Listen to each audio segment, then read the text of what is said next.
काल आपले 4 श्लोक झालेले होते. आज आता 5व्या श्लोकापासून आपण पुढे पाहूया. 5वा श्लोक आहे आस्वादवद्भिः कवलैस्तृणानां कण्डूयनैर्दंश निवारणैश्च अव्याहतैः स्वैरगतैः सतस्यः सम्राट समाराधन तत्परोऽभूत्. परत एकदा वाचतो. आस्वादवद्भिः कवलैस्तृणानां कण्डूयनैर्दंश निवारणैश्च अव्याहतैः स्वैरगतैः सतस्यः सम्राट समाराधन तत्परोऽभूत्. 5व्या श्लोकामध्ये सांगतात की सम्राट आस्वादवद्भिः तृणानां कवलैः कण्डूयनैः दंश निवारणैः अव्याहतैः स्वैरगतैः च तस्याः म्हणजेच इथं आता नंदिन्याः समाराधन तत्परः अभूत असं सांगतायत. ते काय आहे एकेका शब्दावाईज जाऊया आपण आता की सम्राट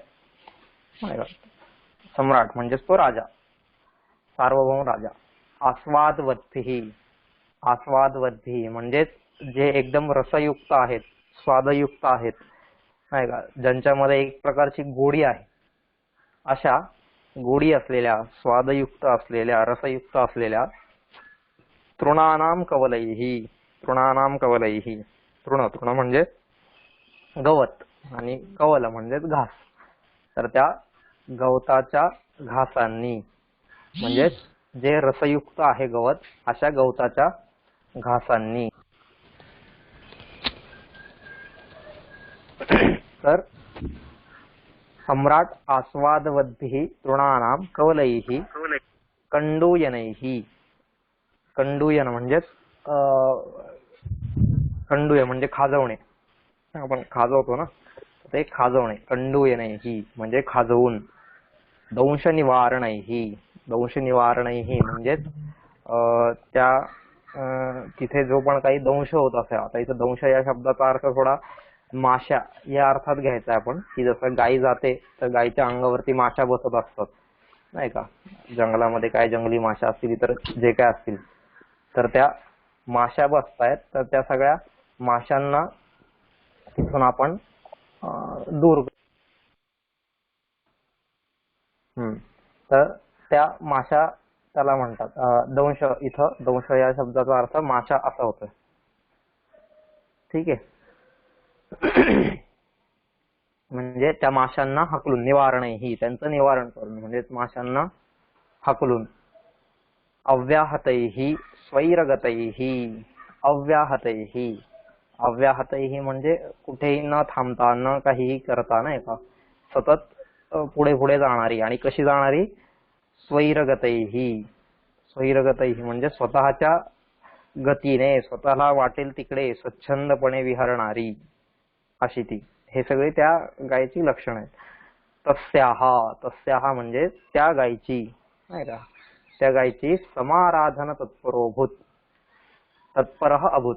समाराधन म्हणजेच तिची आराधना, तिची शुश्रूषा, तिची उपासना, तिची पूजा, जे काय आपल्याला सेवा म्हणता येईल, ती सगळी करण्यामध्ये तत्पर झाला किंवा तत्परतेने सेवा करू लागला.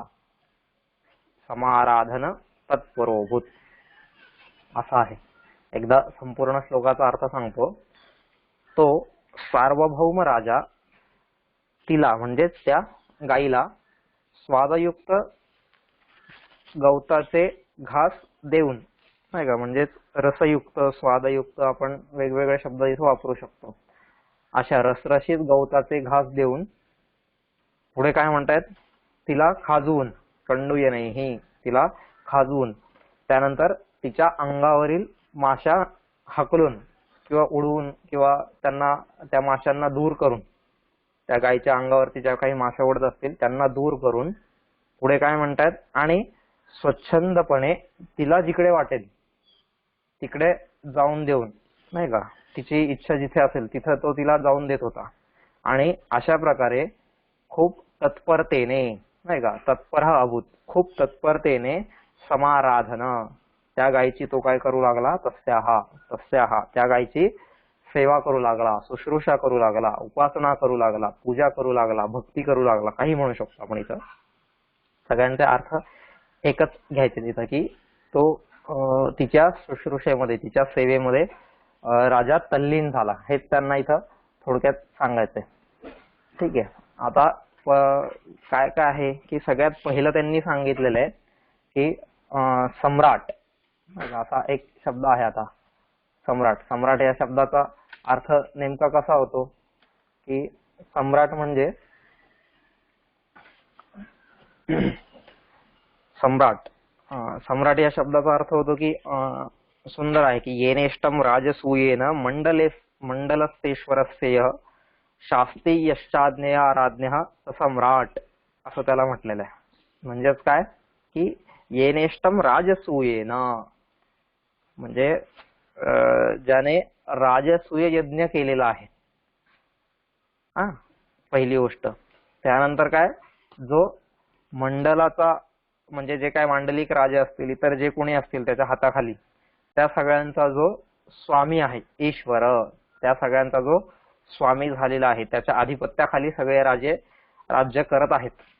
शास्त्री यश्चाज्ञया राज्ञः, आणि ते सगळे जे राजे आहेत ते सगळे राजे याच्या हाताखाली शासन करत आहेत, नाही का. म्हणजे याच्या शासनामध्ये ते लोक सहभागी होऊन हा जो सांगेल, हा जी आज्ञा देईल त्या आज्ञेचं ते पालन करतात, नाही का.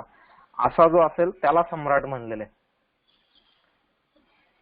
आपल्या इथं जे संकल्पना होती, आपण जे अथर्व शीर्ष वगैरे म्हणताना म्हणतो, नाही का, साम्राज्यम भोज्यम वैराज्यम पारमेष्ठम राज्यम महाराज्यम वगैरे वगैरे, हे जे सगळं आपण म्हणतो, मग त्याच्यातलं साम्राज्य हा शब्द कधी वापरतो आपण की अशा वेळेस की ज्यावेळेस त्याने संपूर्ण राजसूय यज्ञ करून सगळ्या राजांना आपलं मांडलिक केलेलं आहे आणि त्यांच्यावरती सगळ्यांवरती आपला अधिकार सिद्ध केलेला आहे, त्याला आपण सम्राट असं म्हणूया. ठीक आहे. तर असा हा राजा दिलीप होता. म्हणजे एक साधा सुद्धा कोणी राजा नव्हता तो. जसं इतर राज्यांचे राजे असतात तसा एखादा साधा राजा नव्हता हा दिलीप म्हणजे. तर दिलीप अशा प्रकारचा एक सम्राट होता. ठीक आहे. पुढे काय म्हणतात ते, आस्वादवद्भिः. आता आस्वादवद्भिः म्हणजे रसयुक्त, तृणानाम कवलैः, नाही का, स्वादयुक्त रसयुक्त. आता आपण जर गेलो की जंगलामध्ये वगैरे, तर आपण पण कधी जर हे असं वेगवेगळ्या प्रकारचं गवत असं तोंडात घालून पाहिलं ना, तर आपल्याला सुद्धा एक प्रकारचा रस त्याच्यामध्ये जाणवतो. की कधी कधी काही प्रकारची गवत असतात की त्याचे अशी काडी एखादी तोंडात टाकली की आपल्याला वाटत नाही, जरा थोडा वेळ तरी तोंडातच ठेवावं ते गवत, असं एकदम सुंदर वाटतं. का? कारण त्या गवताचा जो रस बाहेर निघत असतो, तो रस आपल्या जिभेला एक प्रकारचा आनंद देत असतो. आणि आपण जे गुरांना चरायला नेतो किंवा इतर ज्या काही गोष्टी करतो, तर ते आपण काय करतो, घरी गोठ्यात बांधून ठेवतो आणि मग बाहेरून 2-3 प्रकारचेच काहीतरी चारे असतात आपल्याकडे आणि तेच आणून त्यांना देतो, नाही का. आणि अशा प्रकारच्या गुरांचं मग आपण दूध म्हणा किंवा इतर गोष्टी म्हणा त्या सेवन करतो. तर याला आपल्या शास्त्राने पूर्णतः विरोध केलेला आहे. म्हणजे आपण जेव्हा वेदांमध्ये वगैरे पाहू की गाय कोणती चांगली किंवा कोणत्या गायचं दूध चांगलं, तर जी गाय दिवसभर उन्हात जाते, तिला स्वच्छंद हवं तिकडे फिरते, त्याच्यानंतर संध्याकाळी पुन्हा घरी येते, नाही का, दिवसातून तिला हवं तेवढ्या वेळा ती पाणी पिते, किंवा ह्या ज्या सगळ्या गोष्टी आहेत, अशा गायींचं वर्णन केलेलं आहे वेदांनी. आणि तशाच गायांचं दूध म्हणा किंवा जे पण काही असेल ते आपण सेवन केलं पाहिजे, किंवा त्याच्यात जास्त गुणधर्म असतात, किंवा जर आपण म्हणूया की त्यांच्या शेणामध्ये गुणधर्म असतील, त्यांच्या गोमूत्रामध्ये असतील, त्यांच्या दुधामध्ये असतील, तर हे सगळे जी गाय अशी स्वच्छंदपणे विहरून येते, तिला हवं ते खाते, तिला हवं ते पाणी पिते किंवा हवं तेव्हा पाणी पिते, अशी जर गाय असेल तर त्या गायचं दूध उत्तम, असं सांगितलेलं आहे आपल्या शास्त्राने. आणि आज आपण जर पाहिलं तर ही गोष्ट आपल्याला दिसत नाही. म्हणून बघा, जुन्या काळामध्ये किंवा आजही आजच्याही काळामध्ये आपण जर एकदम गावाखेड्यांमध्ये गेलो तर तिथं गावाखेड्यांमध्ये आपल्याला दिसतं की काय असतं, संपूर्ण गावाने 1-2 माणसं नेमलेली असतात मग ती माणसं काय करतात, गावातल्या एकदम त्या टोकाच्या घरापासून सुरू करतात, प्रत्येक घरातली गुरं घेत जातात सोबत. आणि जसं नाही आपल्या इथं आता जसं की शाळेची बस असते, एका ठिकाणावरून निघते, मग ती प्रत्येक घरातल्या मुलाला घेत घेत शाळेपर्यंत जाते. मग तसंच आहे की हा माणूस तिथून निघतो आणि प्रत्येक घरातल्या गुरांना आपल्या सोबत घेतो. घरातले लोक आपली गुरं त्याच्यासोबत पाठवून देतात आणि अशी सगळ्यांची गुरं घेऊन ते काय 2-4 लोक जे काय असतील ते अख्ख्या गावाची गुरं घेऊन बाहेर जातात रानात चरायला. दिवसभर ती गुरं चरून येतात तिकडून मुक्तपणे, स्वच्छंदपणे. त्यांना कोणी हे रोकटोक नसते, कोणत्याच प्रकारचे निर्बंध नसतात, प्रतिबंध नसतात. आणि मग ते लोक पुन्हा संध्याकाळी घरी घेऊन येतात त्यांना. म्हणजे हे खरं शास्त्राला अपेक्षित आहे. आपण कितीही समजा मुक्त संचार पद्धतीचा गोठा केला किंवा काहीही केलं, पण तो मुक्त संचार पद्धतीचा गोठा जरी म्हटलं तरी त्याच्यामध्ये काय येतात, कुठंतरी सीमा असतात नाही का त्याला. इथं 2 दाव्याला बांधलेले गाय असेल तर ती फक्त आणि फक्त 5 फूट अंतरावरच इकडे तिकडे फिरू शकते. 2 दाव्यांना बांधलेली असेल तर त्याच्यापेक्षा ती जास्त हलू शकत नाही. पण समजा मुक्त संचार पद्धतीचा गोठा असेल तर आपण असं म्हणूया की चला 50 फुटामध्ये ती इकडे तिकडे जाऊ शकते. पण 50 फुटच का ना, त्याच्यापेक्षा जास्त का नाही. तिला वाटलं एखाद्या झाडाच्या सावलीत जाऊन बसावं, तिला वाटलं एखादं गवत खावं, तिला वाटलं पाणी प्यावं, तिला वाटलं जरा बसून रवंथ करावा किंवा जे पण काय असेल ते ती तिच्या इच्छेनुसार करू शकते. मग तसं आपल्या शास्त्रांनी सांगितलेलं आहे की जर गोपालन करायचं असेल तर अशा प्रकारे झालं पाहिजे. हा, आणि मग रात्री निवारा म्हणून, वन्य प्राण्यांपासून रक्षण म्हणून किंवा इतर सगळ्या गोष्टींपासून वाचवण्यासाठी मग रात्रीचं त्यांना एखाद्या बंदिस्त ह्याच्यात ठेवावं की जेणेकरून काय व्याघ्र किंवा इतर जे काय त्या प्राणी असतील आपापल्या एरियामध्ये, हिंस्र प्राणी की ज्यांच्यापासून तिचं संरक्षण हे आवश्यक आहे, किंवा साप असेल किंवा अजून काय असेल, त्याच्यासाठी तिला मग संध्याकाळी ठेवलं पाहिजे आतमध्ये. हे असं आपल्या वेदांमध्ये, सगळं अथर्ववेदामध्ये वगैरे म्हणा छान वर्णन आलेलं आहे. तर गायीची सेवा शुश्रूषा अशा प्रकारे झाली पाहिजे. आणि त्याच गायीच्या दुधामध्ये सगळ्यात जास्त गुण असतात जी गाय अशा प्रकारे राहते. आता आपल्या इथं बघतो आपण नाही का की मोठमोठे गोठे असतात किंवा आपण त्यांच्या गायांना कधी ऊन बघायला मिळत नाही, किंवा जे काही ठरलेले 2 पदार्थ 2-3 गवताचे हे असतात तेवढेच ते नेहमी खात असतात, त्याच्या पलीकडे त्यांच्या खाण्यात काही येत नाही. या गुरांना एक प्रकारचं हे असतं की गेले की त्यांना जर स्वतःला काही आजार असा वाटला की ते जाऊन स्वतःच एखाद्या प्रकारचं गवत खातात आणि स्वतःच्या आजारावरती नियंत्रण मिळवतात किंवा हे ते नाही का. म्हणून जे असे फिरती गुरं असतात ना, फिरती जनावर असतात, ती जास्त आजारी नाही पडत. पण जी गोठ्यात बांधून ठेवलेली असतात ना ती जास्त आजारी पडतात. त्याचं कारण हे. म्हणून त्यांना आपण असं केलं पाहिजे की आस्वादवद्भिः तृणानां कवलैः, म्हणजे त्या जे रसयुक्त गवत आहे, अशा आस्वादयुक्त गवत आहे, जे स्वादयुक्त गवत आहे, अशा गवताच्या घासांनी, ग्रासैः कवलैः तो तिला चारत होता, तो तिला भरवत होता. हे सगळे गवत म्हणा किंवा ह्या गोष्टी म्हणा तो तिला देत होता हवं ते.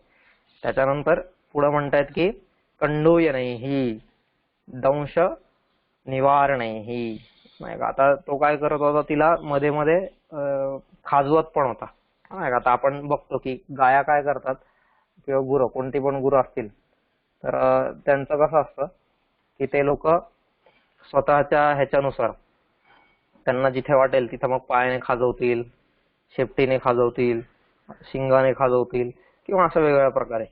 कारण त्यांच्या शरीराची रचना अशी काही असते की ते फिरत ज्या वेळेस असतात किंवा काही असतात तर त्यावेळेस त्यांच्या शरीरामध्ये कुठे ना कुठे काही ना काही ते जे केस असतात त्याच्यामध्ये काही कण अडकून बसलेले असतात आणि मग त्याच्यामुळे त्यांना ते खाजवावं वाटत असतं तिथं.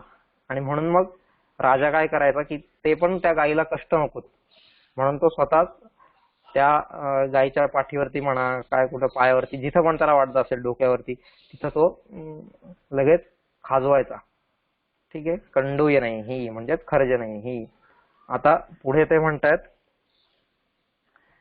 दंशानां वनमक्षिकाणां निवारैः दंश निवारणैः, म्हणजे जंगलामध्ये फिरत असताना ज्या वनमक्षिका असतात, म्हणजे आपण ज्याला म्हणूया आता मधमाशा असतील नाही का, किंवा अजून ज्या काही प्रकारच्या माशा असतील, आता आपल्याला काही जास्त एवढं माहित नाहीये त्याच्यातलं, पण जे काय जंगलातल्या उडणाऱ्या माशा असतील तर त्या सगळ्या माशांच्या दंशापासून तिला तो वाचवत होता. म्हणजे ती चालत असताना त्याला जर दिसलं की हा इथे एखादी माशी उडते, ती माशी आता तिला दंश करणार आहे किंवा असं काही त्याला वाटतंय, तर तो लगेच त्या माशीला तिच्यापासून दूर करायचा. मग इथं माशी असेल, मच्छर असेल, जे काही जंगलातले जे काही कीटक असतील सगळे, तर जे ते सगळ्या गोष्टींपासून तो त्या गायीला वाचवायचा, प्रत्येकाच्या दंशापासून. कारण समजा आपल्याला जर दंश झाला माशीचा आणि हे ते, तर आपण काहीतरी जाऊन लगेच औषध उपचार करू, पण ते प्राण्यांना लवकर शक्य होत नाही. त्याच्यापेक्षा त्यांना आधीच जर त्या गोष्टीपासून वाचवलं तर नाही का. म्हणून तो राजा तिला त्या दंशापासून, ज्या वन्य मक्षिका असतील त्या वनमक्षिकांच्या दंशापासून वाचवत होता. दंशस्तु वनमक्षिका हे अमर कोशामध्ये सांगितलेलं आहे. ठीक आहे ना. तर म्हणून ते वनमक्षिकांच्या दंशापासून अव्याहतैहि, अव्याहतैहि म्हणजेच अप्रतिहतैहि, म्हणजेच कोणत्याही प्रकारची मध्ये बाधा न येता, कुठेही न थांबवता, कुठेही रोकथाम न करता, कुठेही अडवणूक न करता, अव्याहतैहि असं नाही का. म्हणजे राजा तिला कधीच कुठं अडवत नव्हता. आपण कसं, आपण गुरं चरायला जरी घेऊन गेलो तर आपल्या हातात लगेच एक काठी असते नाही का, कशासाठी, त्या गायीला मारण्यासाठी. इकडे जाऊ नको, तिकडे त्याचं शेते, इकडे हे तिकडे ते नाही का. आपण 17 रिस्ट्रिक्शन्स तिला लावून ठेवतो. म्हणजे जसे आता पोलीस तिथं आपल्या रस्त्यावरती उभे आहेत काठ्या घेऊन, इकडं कसं काय आला तू, चल परत, का लावल्या 2 काठ्या. मग तसंच आपण पण आपल्या गुरांना घेऊन जातो ना, की सोबत काठी, इकडे कशी काय आली तू, असा हा प्रश्न आहे. की अव्याहत ही अजिबात तो कुठेच प्रतिबंध घालत नव्हता, कुठेच अडवणूक करत नव्हता, कुठेच तो त्या गायीला थांबवत नव्हता. आणि मग काय म्हणतायत पुढचं, स्वैरगतैहि, स्वैरगतैहि म्हणजे स्वच्छंदपणे विहरणारी नाही का. स्वैरगतैहि स्वतःच्या इच्छेने जिकडे वाटेल तिकडे तिला जाऊन देऊन, अजिबात कोणत्याही प्रकारची रोकथाम न करता तिच्या इच्छेने तिला वाटेल तिकडे तो तिला जायला देत होता.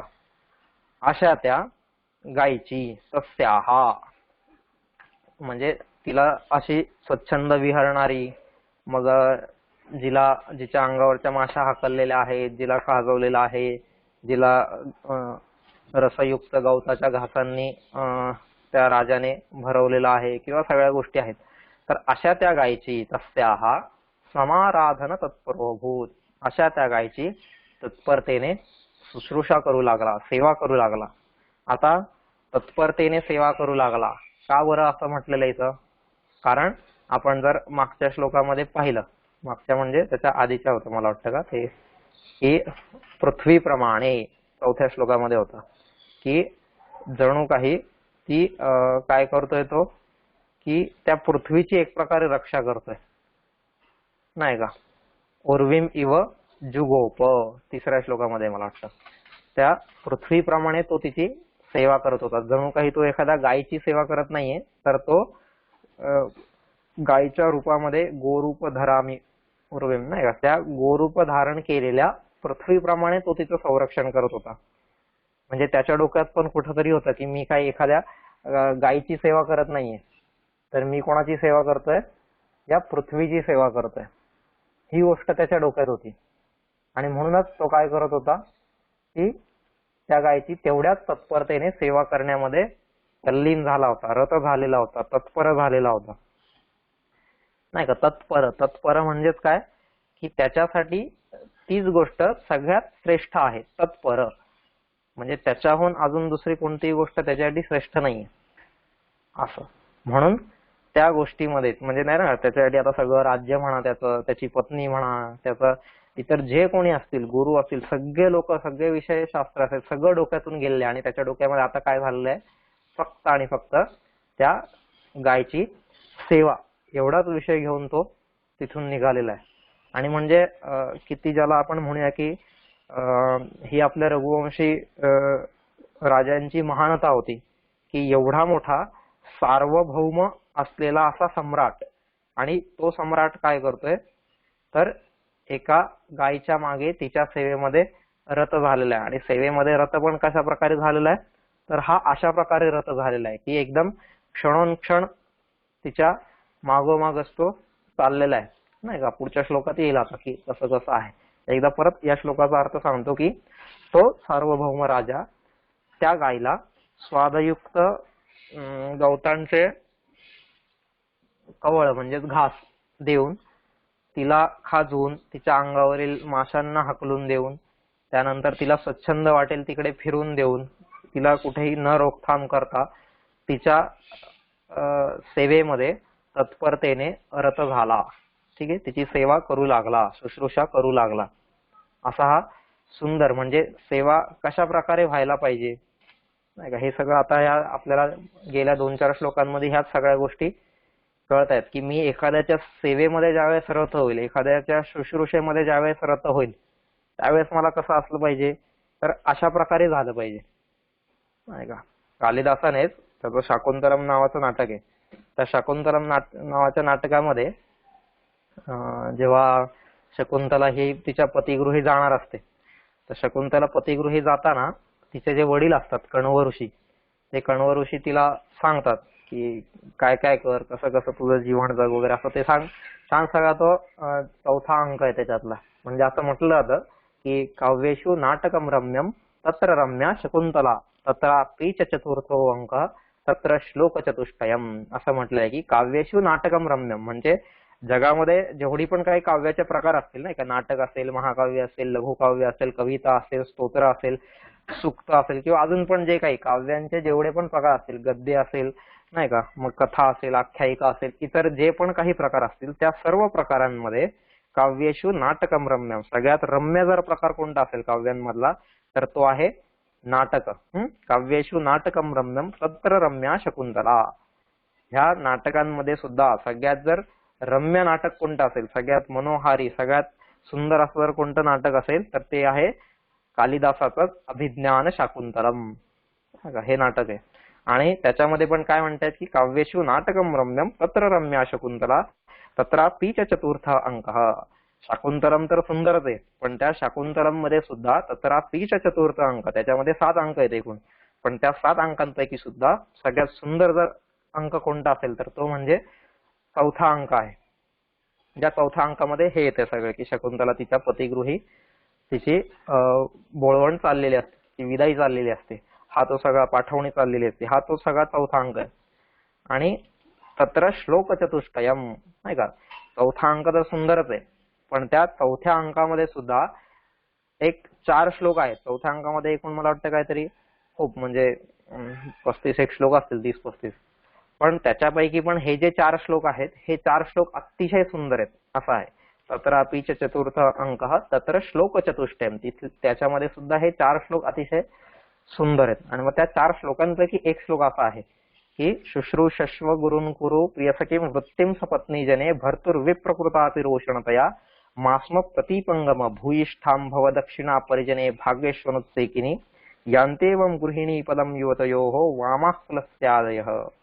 असं सुंदर आहे. मग त्याच्यामध्ये सगळ्यात पहिले ते काय सांगतायत कण्व मुनी शकुंतलेला की हा तू आता सासरी चालली आहेस, तर तू सगळ्यात पहिले काय करायचंय, तर शुश्रूषस्व गुरुन्, नाही का, तू काय कर, तुझे जे गुरु असतील तिकडे, आता गुरु म्हणजेच वडीलधारी मंडळी, घरातले जे काही मोठी माणसं असतील त्यांची तू सेवा कर, नाही का.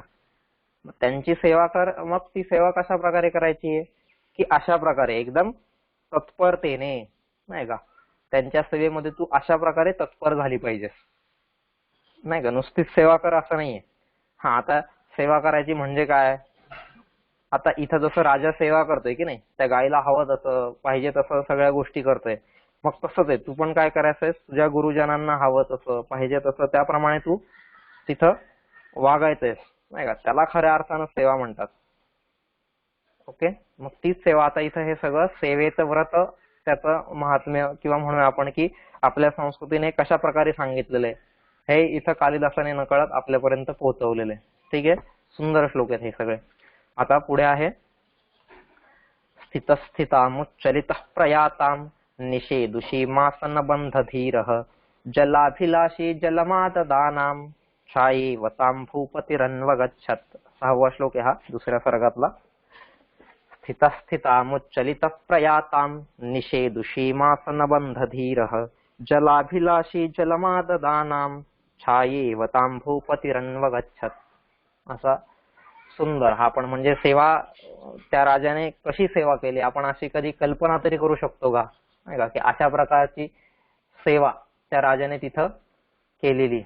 काय म्हणतायत ते की भूपतीही ताम स्थिताम दृष्ट्वा. आता हे सगळे मध्ये मध्ये आपल्याला क्रियापद किंवा इतर गोष्टी त्या टाकाव्या लागतात. दृष्ट्वा, सन म्हणा किंवा ह्या गोष्टी ज्या आहेत की भूपतीही ताम स्थिताम दृष्ट्वा स्थितः सन प्रयाताम दृष्ट्वा उच्चलितः सन निषेदुषीं दृष्ट्वा आसनबन्धधीरः सन जलम आविवानां दृष्ट्वा जलाभिलाषी सन ताम छाया इव अन्वगच्छत्.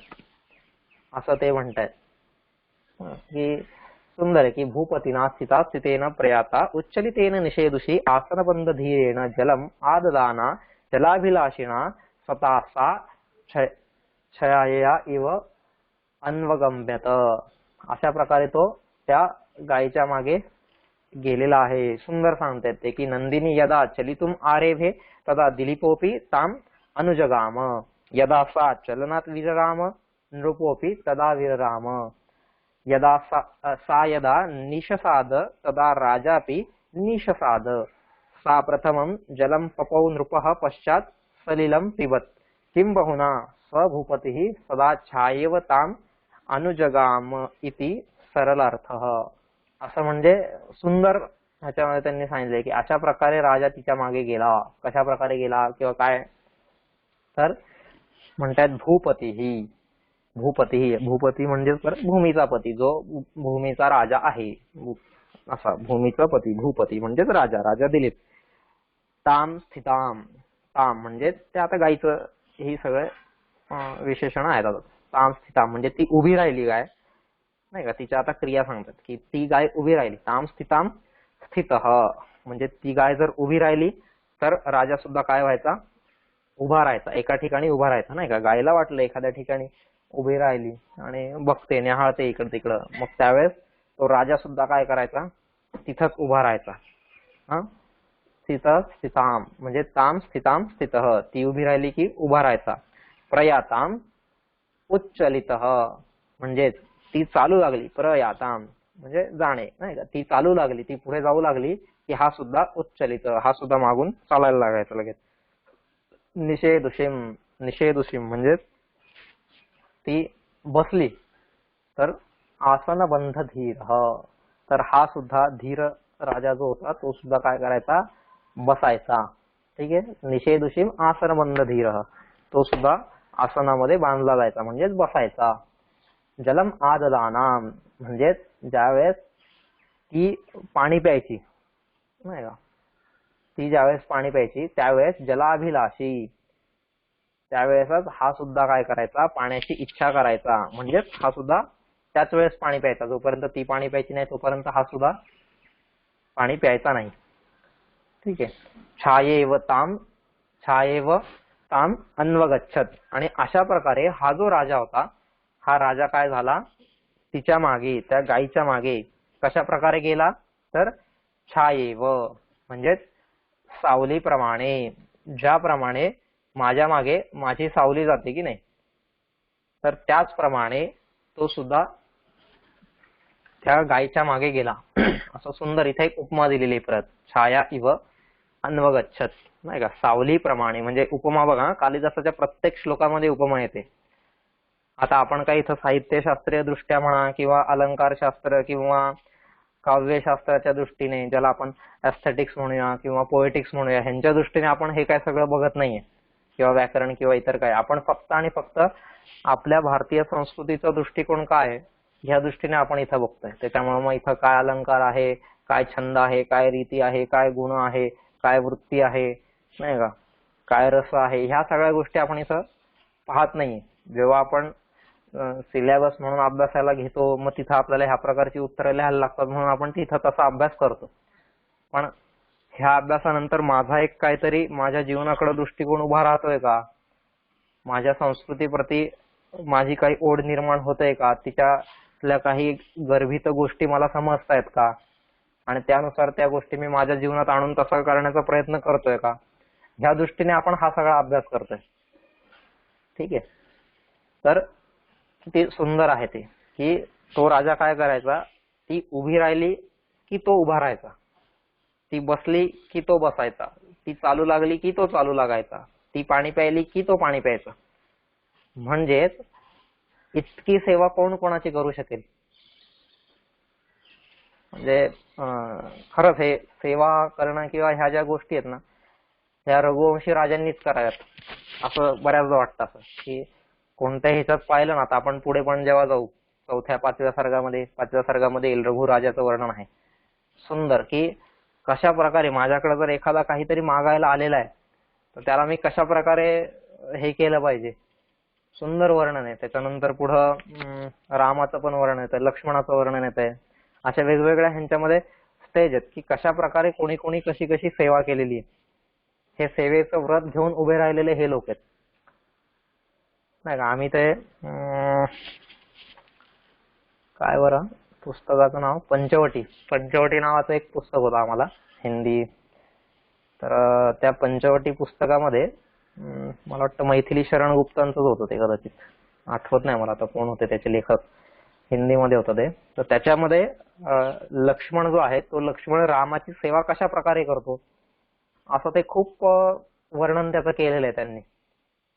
त्याच्यातला एक मला ते खूप आवडायचं, की त्यांनी सांगितलं तिथं की जाग रहा यह कौन धनुर्धर जबकि भुवन भर सोता है, भोगी कुसुमायुध योगी सा बना दृष्टिगत होता है. नाही का, असं हे एक सुंदर वर्णन तिथं केलेलं आहे. उसके सम्मुख स्वच्छ शिला पर धीर वीर निर्भीक मना, असं ते सुंदर खूप छान त्यांनी त्या पंचवटी, म्हणजे असं आहे की पंचवटी की छाया में है सुंदर पर्ण कुटीर बना, उसके सम्मुख स्वच्छ शिला पर धीर वीर निर्भीक मना, जाग रहा यह कौन धनुर्धर जबकि भुवन भर सोता है, भोगी कुसुमायुध योगी सा बना दृष्टिगत होता है. असं सुंदर ते वर्णन आहे की पंचवटीच्या इथं ती पर्णकुटी आहे आणि त्या पर्णकुटीमध्ये राम आणि सीता रात्रीच्या वेळेस विश्रांती घेत आहेत. आणि त्यावेळेस काय आहे की जाग रहा यह कौन धनुर्धर जबकि भुवन भर सोता है, नाही का. संपूर्ण जग ज्यावेळेस झोपलेलं आहे आणि त्यावेळेस हा धनुर्धर, नाही का, हातात धनुष्य बाण धरून तो तिथं त्या पर्णकुटीच्या समोर उभा आहे. अख्खी रात्रभर कुठं जंगलातले हिंस्र श्वापद येतील, कुठं राक्षस येतील किंवा अजून काही गोष्टी येतील, तर त्या सगळ्यांपासून मी माझ्या स्वामीचं रक्षण करेल. कारण त्याच्यासाठी तो भावाचं रक्षण करतच नव्हता तिथं, त्याच्यासाठी तो जणू काही प्रभू आहेत, त्या प्रभूंचं तो रक्षण करतोय. म्हणजे इतकी त्या सेवेमध्ये तत्परता असायला पाहिजे. आणि ती तत्परता जर लक्ष्मणामध्ये आली तर कुठून आली, तर हे असे त्याचे जे सगळे पूर्वज होते, हे सगळे पूर्वज असे होते, नाही का, की ज्याच्या पूर्वजाने एखाद्या गायीची पण सेवा अशा प्रकारे केलेली, तर मग तो देवाची सेवा तशी करणार नाही का, सहज करणार ना. कारण तसा आदर्श घालून दिलेला आहे. आधीच्या पिढ्यांनी जर तशी कामं केली तर पुढच्या पिढ्या ती कामं उचलणार आहेत. म्हणजे इतकी श्रेष्ठ संस्कृती आपली होती आणि त्या संस्कृतीचा वारसा घेऊन आपण आज चाललेलो आहे. पण आजचं जग आपलं कुठे आलेलं आहे, कसं आलेलं आहे, नाही. ह्या जगामध्ये हे सांगितलं तरी हे सगळ्या गोष्टी कशा वाटणार, एक काल्पनिक वाटणार, खोट्या वाटणार, किंवा नाही ह्याच्यात काही तथ्य नाहीये, नाही का, हा कवीच्या कल्पनेचा विलास आहे वगैरे वगैरे. आपण ही सगळे तर्क देऊन तिथं त्यांना शांत करणार का. कारण आपलं जे बुद्धीची उंची आहे ना, त्या बुद्धीची उंचीच आपली कमी आहे, तोकडी बुद्धी आपली, नाही का. एखाद्या समजा मोराला सांगितलं किंवा कोंबडीला सांगितलं, तुला माहितीये का हा जो गरुड आहे ना, हा गरुड काय करतोय, हिमालयाच्या टोकावरती जाऊन बसण्याचं सामर्थ्य त्याच्यात आहे, नाही का. आता हिमालयाची उंची एवढी आहे, 8,000 मीटर एवढा उंच हिमालय जर आहे, त्याच्यापेक्षाही उंच. तर आता एवढ्या उंचीवरती कधी मोर किंवा कोंबडी हे उडू शकणार आहेत का, शक्यच नाहीये कधी. आणि त्याच्यामुळे त्यांना सुद्धा काय वाटतं की हे सगळं खोटच आहे. आता माझी उंची तिथपर्यंत नाहीये, मी तेवढा उंच उडू शकत नाहीये, म्हणून मी काय करतो, दुसऱ्याच्या उडण्यावरती पण कल्पना म्हणून त्याला दूर करतो. म्हणजे हे आपल्या संस्कृतीला आपण जर समजलं नाही, नाही का, आपल्या संस्कृतीला आपण जर असं कमी ह्याच्यात लेखलं तर उद्या काय होणार आहे, जे बाहेरचे लोक आहेत ते सुद्धा तसंच करणार आहेत. म्हणून कुठेतरी आपण ह्या गोष्टी थोड्या समजून घेतल्या पाहिजेत. आणि आपण आपल्या संस्कृतीचं जर व्यवस्थित आपल्या जीवनामध्ये मूल्यांचं जोपासना केली, मूल्यांची, त्या मूल्यांना जर जीवनात उतरवलं तर आपोआपच इतर लोकांना पण वाटणार आहे की हा, नाही बरोबर आहे, भारतीय संस्कृती म्हणजे अशी आहे. भारत हा काय नुसता बोलत नाहीये, तर भारत हा त्याप्रमाणे सगळ्या जगाला मार्गदर्शन सुद्धा करतोय. असा हा दिलीप राजा आहे की अशा प्रकारे त्याने सेवा केली. आपल्याला एखाद्याची सेवा जर करायला सांगितली अशी तर एवढं नाही करता येत आपल्याला, नाही का. तो उभा राहिला की उभा राहा, तो बसला की बसा, त्यांनी पाणी प्यायलं की पाणी प्या. समजा आता त्या गायला एखाद दिवशी वाटलं की आज मला पाणीच प्यायचं नाही, मग झाली कायची पंचायत. पण त्याच्यासाठी पण तो तयार होता. का? कारण ते आपण आधीच्या श्लोकामध्ये पाहिलं काय, व्रताय तेनानुचरस्य धेनो ऋषेर नुज्ञामध्ये गम्य मातः, नाही का. व्रताय, त्याने हे काय घेतलेलं आहे, व्रत घेतलेलं आहे. आणि त्याने हे जर व्रत घेतलेलं आहे तर त्याच्या या व्रतासाठी आपल्याला काय करायचंय, जे पण दुःख येईल, नाही का, ज्यावेळेस मी व्रत घेतोय मग त्या व्रतासाठी जे पण दुःख येईल ते दुःख उचलण्याची शक्ती आपण स्वतःमध्ये ठेवली पाहिजे. तर ती शक्ती जर माझ्याकडे असेल तर मी ते व्रत उचलावं, नाही का. की व्रतामध्ये दुःख हे येणारच असतं आणि दुःख आल्याशिवाय ते व्रत कधी पण सफल किंवा ध्येयापर्यंत पोहोचू पण शकत नाही आपल्याला, नाही का. त्या व्रताचं जे पण काही पारण असेल, जे काही फळ असेल किंवा जी पण काही सिद्धी असेल, त्या सिद्धीपर्यंत जर मला पोहोचायचं असेल तर त्याच्यासाठी दुःख ही उचललीच पाहिजे. अनेक संकट ही मध्ये येणारच आहेत, नाही का. हनुमान लंकेत गेला होता सीतेच्या शोधासाठी, मध्ये 4 संकट आली. सुरसा राक्षसी आली, मैनाक पर्वत आला, अजून कोण कोण आले. पण ह्या सगळ्या संकटांवर मात करून तो पुढे गेला.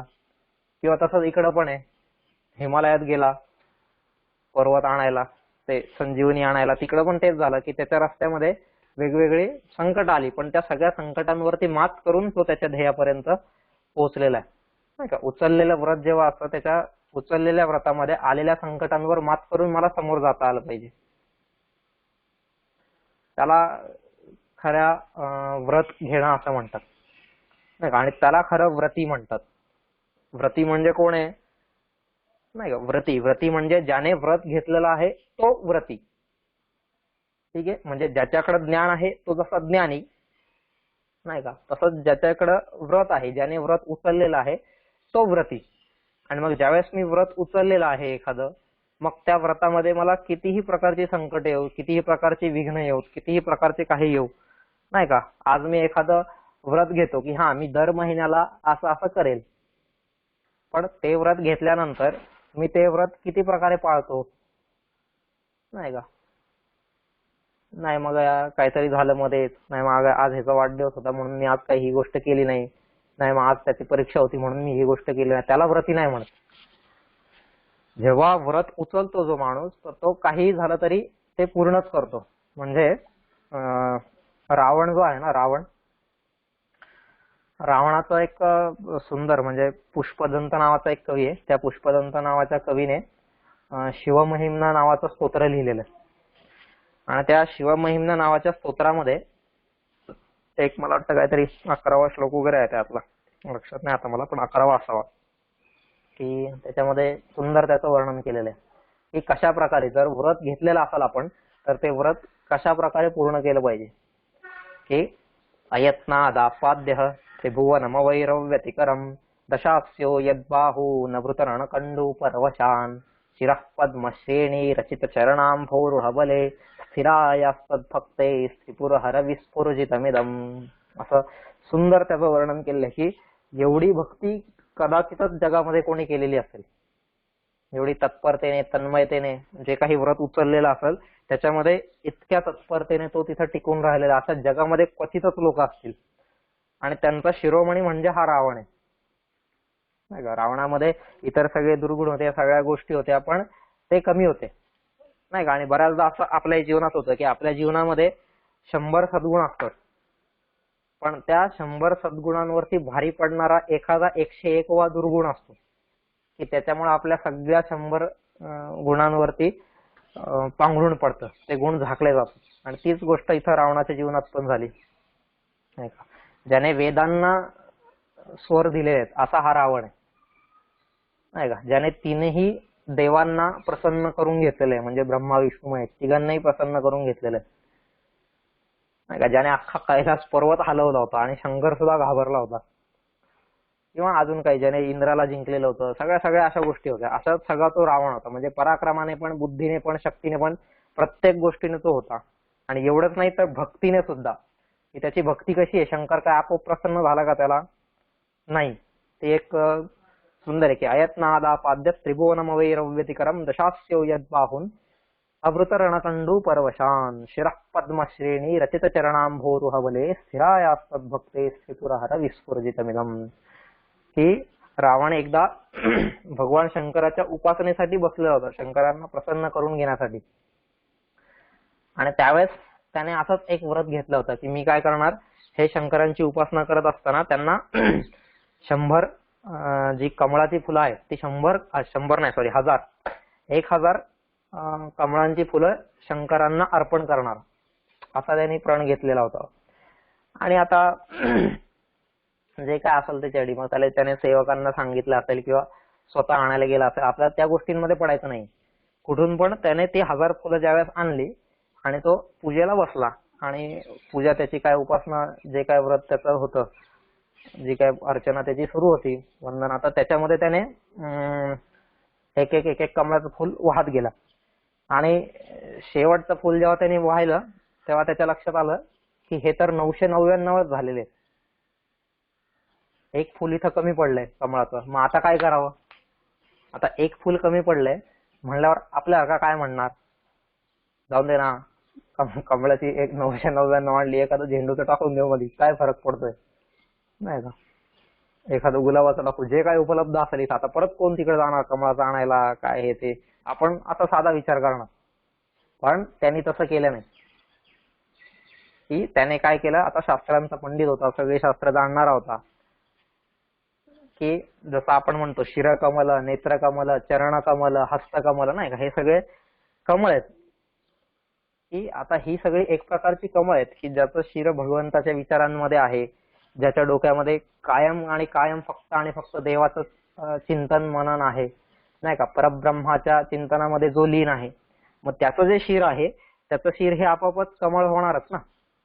आता ज्याच्या शिरामध्ये, ज्याच्या डोक्यामध्ये नेहमी भोगवादच आहे, ज्याच्या डोक्यामध्ये नेहमी इतर या संकल्पनाच आहेत, या इह जगामध्येच ज्याचं चित्त मन हे सगळं विचलित होतंय रोज, ज्याची इंद्रिय तिकडेच धावतायत, त्याच्या इंद्रियांना कधीच आपण शिरकमल, हस्तकमल असं म्हणूच शकत नाही. पण ज्याची इंद्रिय नेहमी भगवंताच्या कामामध्ये, भगवंताच्या अस्तित्वामध्ये, भगवंताच्या चिंतनामध्ये लीन असतात, तर तो खऱ्या प्रकारे आपण म्हणू शकतो की शिरकमल, हस्तकमल, चरणकमल असं. आणि रावणाचं पण होतच तसं, नाही का, की भगवंताच्या भक्तीमध्ये तो तितका तल्लीन होता. आणि म्हणून मग त्यांनी वाटलं की ही तर साधी कमळ आहेत, मी आता 1000वे जे कमळ आहे ते काय करतो, एकदम ज्याला म्हणूया की सर्वात जगातलं श्रेष्ठ कमळ. आणि म्हणून त्याने काय केलं, आपलं तलवार घेऊन, आपलं जे काय खड्ग होतं त्याचं, चंद्रहास असेल जे काय ते, आता तर ते सगळं घेऊन त्याने आपलं शिर तिथं कापलेलं आहे आणि आपलं शिर त्याने भगवंताच्या चरणामध्ये तिथं शंकराला अर्पण केले. आणि एवढं केल्याबरोबर काय झालं, भगवान शंकर स्वतः त्याच्यावरती प्रसन्न झाले की एवढा मोठा माझा भक्त दुसरा कोणीच असू शकत नाही, किंवा अशा प्रकारे कोणी भक्ती करू शकत नाही, अशा प्रकारे कोणी सेवा करू शकत नाही, शुश्रूषा करू शकत नाही. तर हे भक्तीचं महात्म्य, हे सेवेचं महात्म्य, की स्वतः शंकराला सुद्धा प्रसन्न होऊन यावं लागलं, माग तुला काय मागायचंय वगैरे वगैरे सगळ्या ज्या काही गोष्टी असतील. म्हणजे अशा प्रकारची सेवा झाली पाहिजे. आणि आपल्या इथं सांगितलेलं आहे की ज्याच्याकडून जे जे चांगलं आपल्याला घेता येईल, नाही का, भद्रसुक्त आहे आपल्या इथं, भद्रसुक्तामध्ये ह्याच गोष्टी सुरुवातीलाच सांगितलेल्या त्यांनी की आनो भद्राहा क्रतवो जंतु विश्वतो दप्तासो अपरितास उद्भिद. आता ह्याच्यामध्ये आनो भद्राहा क्रतवो जंतु विश्वतो, ह्या विश्वामध्ये ज्या पण काही भद्र, कल्याणकारक, चांगल्या गोष्टी असतील त्या सगळ्या गोष्टी मी काय केल्या पाहिजेत, स्वीकारल्या पाहिजेत. मग ती रावणाकडे पण जर एखादी चांगली गोष्ट असेल तरी सुद्धा मी काय केलं पाहिजे, ती स्वीकारली पाहिजे, नाही का. म्हणजे त्या काळातले लोकच सगळे असे होते. मग रावण असो, दिलीप असो, राम असो, कोणी का असे ना, की आपल्या तत्वांशी, आपल्या व्रताशी, आपल्या निष्ठेशी, आपल्या श्रद्धेय स्थानाशी, नाही का, प्रत्येकाशी ते एकनिष्ठ होते. मग ती एकनिष्ठा जी आहे, ती श्रद्धा आहे, ती उपासना आहे, ह्या सगळ्या गोष्टी आपल्याला इथं कालिदास सांगतोय न कळत, नाही का. नाही तर ह्याच्यात काय वर्णन करण्याजोगं आहे, गाय उठली तो उठला, गाय बसली तो बसला, गायने पाणी प्यायलं तो पाणी प्यायला, गाय चालायला लागली तो चालायला लागला. पण हे सगळं कसं झालं, की छायेव ताम भूपतिरन्व गच्छत. सुंदर उपमा दिलेली आहे परत एक, की ज्याप्रमाणे सावली काय करते, सावली कधीतरी आपल्याला सोडते का, नाही का, कधीच नाही. सावली सोडतच नाही, सावली ही कायम असते. उलट प्रकाश सोडून जातो. प्रकाश जर सोडला ना तर आपल्याला वाटतं सावली गेली, आता आता नाही, अंधार झाला तर सावली गेली माझी, असं नाहीये. सावली आपली आपल्या सोबतच असते. अंधार झाला तिथं तुम्ही परत बल्ब लावा बरं, परत तुमची सावली पडणारच आहे. म्हणजे प्रकाश तुम्हाला सोडून जातो एक वेळेस, पण सावली कधीही सोडून जात नाहीये. दुपारी 12च्या ठोक्याला पण असेल तरी सावली बरोबर आपल्या खाली आपल्या सोबतच असते. म्हणजे सावली जशी ज्या प्रकारे मला कधीच माझ्या जीवनामध्ये सोडून जाऊ शकत नाही, त्याचप्रमाणे तो राजा सुद्धा त्या गायला कधीच सोडून जाऊ शकत नव्हता. अगदी तिच्या मागोमागच तो चाललेला होता. असा हा सुंदर श्लोक इथं त्यांनी सांगितलेला आहे. म्हणजे आता इथपर्यंत ह्या ज्या श्लोकांमध्ये वर्णन येत आहे, तर ह्या सगळ्या श्लोकांमधलं येणारं जे वर्णन आहे ते सगळं वर्णन ज्याला आपण म्हणूया की उत्कृष्ट सेवा कशी असायला पाहिजे, सेवेचं व्रत कसं घेतलं पाहिजे, एखाद्याची मला सेवा करायची आहे. मग ती सेवा म्हणजे काय, एखाद्या व्यक्तीचीच, एखाद्या वस्तूचीच किंवा एखाद्या प्राण्याची असं नाहीये, नाही का. मी भगवंताची पण सेवा त्याचप्रमाणे करू शकतो ना. जसे हे निवृत्ती ज्ञानदेव, सोपान मुक्ताबाई, एकनाथ नामदेव, तुकाराम, की ज्याप्रमाणे राजाने सावलीप्रमाणे कधीही त्या गायीला सोडलं नाही, तसंच या लोकांनी सुद्धा यांच्या जीवनामध्ये कितीही संकट येऊ द्या, कितीही काही येऊ द्या, त्यांनी भगवंताला सोडलेलं नाहीये, नाही का. मीराबाई असेल, संत जनाबाई असेल, कोणीही असतील, कबीर असेल, रोहिदास असेल सांबार, किंवा गोरा कुंभार असेल, हे सगळ्या लोकांनी याच गोष्टी केलेल्या आहेत. अशा प्रकारे त्या सेवेमध्ये तत्पर झालं पाहिजे, तल्लीन झालं पाहिजे. आणि जर असं तल्लीन झालं, जर असं तत्पर झालं, तरच आपण पण काय होणार आहे, भगवंताचे लाडके होणार आहेत, नाही का, भगवंताचे आवडते होणार आहेत. भगवंताचा लाडका व्हायचा असेल काय, भगवंत गीतेमध्ये सांगतायत, अध्यक्षते च एवं धर्म्यं संवाद मावयोः ज्ञान यज्ञेन तेनाहम इष्टस्यामि ते मे मती, की तो मला सगळ्यात जास्त प्रिय आहे, न च अन्य प्रियतरो भुवी, असं त्यांनी सांगितलेलं तिथे, की त्याच्यापेक्षा दुसरा मला कोणीही प्रिय नाहीये या पृथ्वीवरती, त्याच्यापेक्षा दुसरा कोणीही मला प्रिय नाहीये. काय सांगतायत ते, की जो अध्यक्षतेच्या एवं, जो हा आपला धर्मरूपी जो संवाद आहे, अर्जुना तुझा आणि माझा हा जो धर्मरूपी संवाद आहे, या संवादाचं जो अध्ययन करेल आणि त्याच संवादाचं अध्ययन करून तो दुसऱ्यांपर्यंत जेव्हा घेऊन जाईल, तेव्हा तो काय होईल, तो ज्ञान यज्ञ होईल खऱ्या अर्थानं. आणि त्या ज्ञान यज्ञानेच काय होईल, मी संतुष्ट होईल. असा ज्ञान यज्ञ जो करेल तो या पृथ्वीवरती मला सगळ्यात जास्त आवडणार असेल. त्याच्यापेक्षा दुसरा कोणीही माझ्या मर्जीत येऊ शकत नाही. आणि मग हे जे सगळे लोक आहेत, प्रल्हाद, नारद, पराशर, पुंडरीक, व्यासांबरीश, शुक, शौनक, भीष्म, दालभ्यान, रुक्मांग, गदार्जुन, वसिष्ठ, विभीषण आदीन पुण्यान इमान परम भागवतान स्मरामी, हे जे सगळे लोक आहेत, तर हे सगळे लोक अशा प्रकारचे होते ना. हे सगळे लोक त्या सेवेमध्ये तत्पर असल्यामुळे, त्या शुश्रूषेमध्ये तत्पर असल्यामुळे भगवंताच्या मांडीवरती जाऊन बसलेत, भगवंताच्या अंगा खांद्यावर खेळलेलेत, नाही का. आज आपण आपल्या घरामध्ये फोटो लावतो असो की विठोबा कमरेवरती हात ठेवून उभा आहे, पंढरपूरचा पांडुरंग, आणि मग त्याच्या खांद्यावरती तुकाराम महाराज बसलेत, एका हातावरती ज्ञानेश्वर महाराज बसलेत, डोक्यावरती एखादे संत बसलेत, कडेवरती एखादे संत बसलेत, हे सगळे आपण चित्र दाखवतो तिथं. त्याचा अर्थ काय, की ह्या सगळ्यांनी भगवंताच्या मांडीवरचं स्थान प्राप्त केलेलं आहे. कशातून, तर अशाच प्रकारे त्याची सेवा करून, त्याची उपासना करून, त्याच्या आवडीचं काम करून गावोगावी ते फिरलेले आहेत. आणि गावोगावी फिरून त्यांनी त्या भगवंताची सेवा केली आहे, लोकांची सेवा नाही केली आहे कधीच. आणि हाच नेमका मेन फरक आहे समाजसेवक आणि संत यांच्यातला हाच फरक आहे की समाजसेवक काय करतात, त्यांचं ध्येय हे लोक असतात, ते लोकांची सेवा करत असतात. पण जे संत असतात ते संत कधीच लोकांची सेवा नाही करत. संत हे लोकांमधल्या भगवंताची सेवा करत असतात, नाही का. त्यांचं अल्टिमेट ध्येय संतांचं तो भगवंत आहे, त्यांना तो मिळवायचा आहे. आणि समाजसेवक जे असतात त्या समाजसेवकांचं अंतिम ध्येय असतं समाजाला सुधारणं,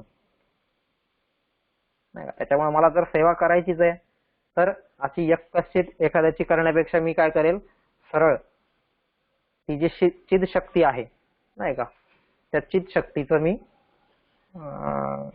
सेवा करेल, तिची शुश्रूषा करेल. ही अशा गोष्टी हा कालिदास आपल्याला नकळत सांगतोय. आता आपण म्हणा इथं कुठं सांगितलंय कालिदासाने, पण त्याच्या मागचा अर्थ, गर्भित अर्थ असा असू शकतो. आता ते कालिदासच जाणे त्याला काय सांगायचं होतं काय नाही, पण आपण त्याच्या मागचा एक दृष्टिकोन असा उचलू शकतोय. तर हे काय त्याला म्हणतात, रघुकुळाचं महात्म्य होतं किंवा हे त्यांच्या परंपरेचं महात्म्य होतं की त्यांच्या परंपरेमध्ये असे लोक झालेले. आणि ज्या परंपरेमध्ये असे लोक झालेले आपोआपच देवाला वाटणार ना की मी सुद्धा या परंपरेमध्ये जन्म घ्यावा, या कुटुंबामध्ये जन्म घ्यावा, या कुळामध्ये जन्म घ्यावा. आपल्याला वाटतं आपल्या कुळात का बरं जन्म घेत नाही, आता आपल्या कुळात आपण कधी असं कोणी केलेलंच नाहीये तर कशाला आपल्या कुळात येईल तो. म्हणजे सुंदर. आता हे एकच दिलीपाचं आपण जसं पहिल्या सर्गात पाहिलं किंवा आता हा दुसऱ्या सर्गात पण बघतोय की असं जीवन असलं पाहिजे, तेजस्वितेने युक्त, तपस्वितेने युक्त, तत्परतेने युक्त, नाही का. हे जे सगळे तकार आहेत ते तकार माझ्या जीवनात आले पाहिजेत, तर खऱ्या अर्थानं माझं जीवन हे सगळ्यांनाच आवडेल आणि देवाला सुद्धा आवडेल, नाही का. म्हणून आपण आज का बरं वी आर क्रेविंग फॉर रामराज्य, किंवा आपल्याला सगळ्यांना ते रामराज्य पाहिजे, त्याच्यासाठी आपण सगळेजण ओरडतोय, रडतोय. ते रामराज्य असंच आलेलं आहे का? नाही. ते रामराज्यामध्ये जे रामराज्य उभे करणारे लोक होते ते सगळे असे होते. आणि ते सगळे असे असल्यामुळं काय झालेले की आपोआपच त्यांची प्रजा पण किंवा आपोआपच त्यांच्या राज्यातले जे सगळे नगरजन असतील ते सुद्धा तसे झालेले, नाही का. यथा राजा तथा प्रजा हे आहेत. आणि त्याच्यामुळं म्हणजे त्या ह्याच्यात पण भीष्म सांगतात की कालो वा कारणम राजा, राजा वा काल कारणम इति ते संशयोक्ष्माभृत राजा कालस्य कारणम, की राजा हा काळाचं कारण आहे, नाही का. मग त्यावेळेसचे राजेच असे होते की जेणेकरून ते राज्य इतकं सुंदर झालेलं आहे.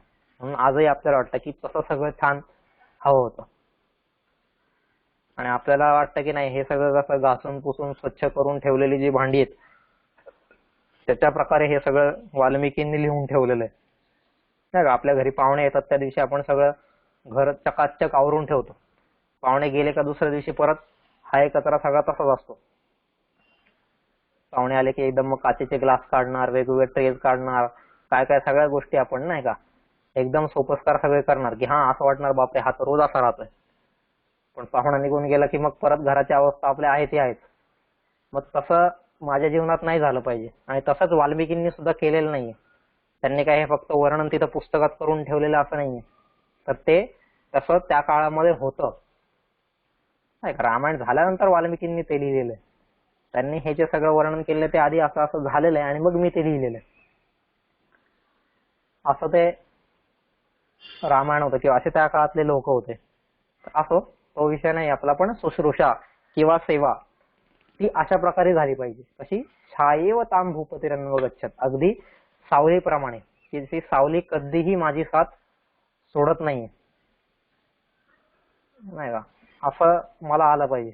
आणि कसं की ज्यावेळेस पण काय होतं, जेव्हा आपण प्रकाश समोरून येत असतो आणि आपण प्रकाशाच्या दिशेने चालत असतो त्यावेळेस सावली कुठं असते? सावली ही नेहमी आपल्या मागे असते. जेव्हा प्रकाश समोरून येत असतो तेव्हा सावली करेक्ट आपल्या मागे असते. मग तसंच आहे, आता ही गाय ज्याप्रमाणे पुढे चाललेली आहे तर तिच्या करेक्ट मागे हा राजा चाललेला आहे. जसं आपण हिचं पण पाहिलं, सुदक्षिणेचं पण आधी त्या दिवशी पाहिलं होतं. काय सुदक्षिणा पण कशा प्रकारे जात होती? श्रुतेरिवार्थम स्मृतिरन्वगच्छत, ज्याप्रमाणे श्रुतीच्या मागे म्हणजेच वेदांच्या मागे संहिता, ब्राह्मण, आरण्यक, उपनिषद यांच्या मागे ज्याप्रमाणे स्मृती जात आहेत, त्यांच्या अर्थांमध्ये अजिबात काहीही इकडे तिकडे फेरफार न करता, बदल न करता स्मृती काय करतायत, श्रुतींचं बरोबर फॉलो घेत आहेत, फॉलो करतायत त्यांना. त्याचप्रमाणे सुदक्षिणा सुद्धा अगदी तिच्या पावलावरती पाऊल ठेवून तिच्या मागे, नंदिनीच्या मागे चाललेली होती.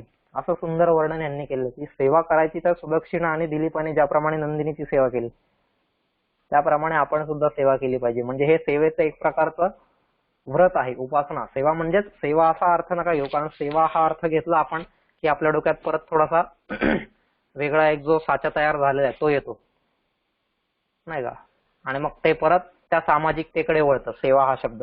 त्याच्यामुळे सेवा न म्हणता इथं आपण एक प्रकारची उपासना म्हणूया, एक प्रकारची भक्ती म्हणूया, किंवा एक प्रकारचं व्रत म्हणूया, नाही का, ते अशा प्रकारे झालं पाहिजे. हे कालिदासाने इथं आपल्याला ह्या सगळ्या श्लोकांमध्ये सांगत चालले. नाही तर कालिदासाला ह्या काही गोष्टींचं वर्णन करण्याची गरज नव्हती ना. राजा असा गेला तिच्या मागून, तसा गेला तिच्या मागं.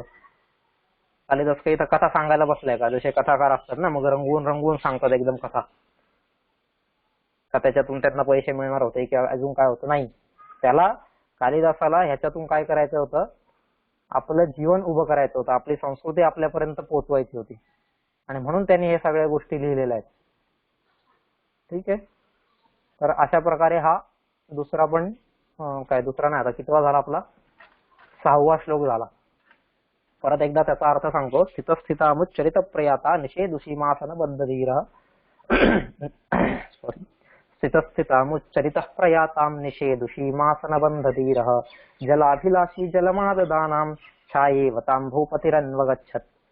असं आहे की ह्याच्यामध्ये काय म्हणतात की तो राजा काय करायचा, ती गाय उभी राहिली की स्वतः सुद्धा उभा राहायचा, ती गाय चालू लागली की स्वतः सुद्धा चालू लागायचा, ती गाय थांबली म्हणजे बसली की तो सुद्धा बसायचा, आणि ती गाय पाणी प्यायली की तो सुद्धा पाणी प्यायचा. आणि अशा प्रकारे छायेवतां भूपतिरन्वगच्छत, ज्याप्रमाणे एखादी सावली, म्हणजे ती सावली ज्याची सावली असेल त्याच्या मागे ती बरोबर कायम जात असते, त्याचप्रमाणे ती सुद्धा जात होती. ठीक आहे. म्हणजे तो राजा सुद्धा तिच्याच मागे बरोबर जात होता. तर छायेवतां भूपतिरन्वगच्छत, किती सुंदर उपमा दिली आहे. आता बघा, प्रत्येक श्लोकामध्ये आपण पाहिलं ना, पहिला म्हणजे आता या दुसऱ्या सर्गातल्या पण, आता पहिला सर्ग तर आपण पाहिलात नाही का, की प्रत्येक श्लोकामध्ये उपमा होत्याच, पण तसंच इथं आता या दुसऱ्या सर्गामध्ये पण तेच होतंय की प्रत्येक ठिकाणी त्यांनी काय केलेलं आहे कालिदासाने, हे उपमा नावाचा जो अलंकार आहे ना का, श्रुतेरिवार्थम स्मृतेरन्वगच्छत, किंवा जुगोपगोरूप धरामिउर्वेम, किंवा जसं काय स्ववीर्य गुप्ता ही मनोप्रसूती, किंवा परत पुढे येऊन पाहिलं आपण की आत्ताचा हा श्लोक जो आहे छायेवतां भूपतिरन्वगच्छत, म्हणजे एखादाच कुठेतरी श्लोक गळतोय की ज्याच्यामध्ये कालिदास उपमा देत नाहीये. उपमा म्हणजे सादृश्य, दोघांमधला सादृश्य संबंध तो दाखवत नाहीये, त्यांची तुलना करत नाहीये, उपमान आणि उपमेयाची असं कुठंच होत नाहीये. प्रत्येक ठिकाणी त्याने उपमा दिलेल्या आहेत. आणि म्हणून आपण जे सुरुवातीला पाहिलं होते की संस्कृत साहित्यामध्ये प्रत्येक कवीची एक एक वेगवेगळी विशेषता आहे, तर त्याच्यामध्ये या कालिदासाची विशेषता म्हणजेच काय म्हटलं जाते, उपमा कालिदासस्य भारवेः अर्थगौरवं दंडिनः पतलादित्यं माघे संधी त्रयोगुणाः. या कालिदासाची विशेषता ती आहे. काय विशेषता आहे? उपमा. उपमा कालिदासस्य. ठीक आहे. कालिदासाला उपमा हेच त्याचं वैशिष्ट्य आहे, आणि हे आपल्याला या प्रत्येक श्लोकामध्ये बघायला मिळते. आणि उगाचच त्याला कवी कुलगुरू असं नाही म्हणत. ठीक आहे. असो, आता हे 6 श्लोक झाले. उद्या मग आपण 7व्या श्लोकापासून पुढे पाहूया. आता कोणाला काही विचारू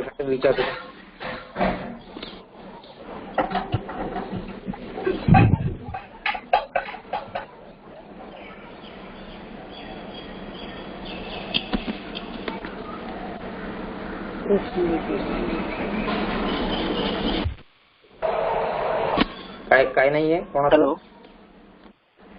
अमरकोश म्हणजे काय? अमरकोश काय आहे? अमरकोश म्हणजे अमरकोश म्हणजे डिक्शनरी आहे एक प्रकारचा, किंवा ज्याला आपण शब्दकोश म्हणूया, तसंच ते पण की एकेका शब्दाचे जेवढे अर्थ होतात अनेक, ते सगळे अर्थ तिथं दिलेले आहेत त्याच्यामध्ये. शब्दकोश सारखंच अमरकोश. हा हा हा.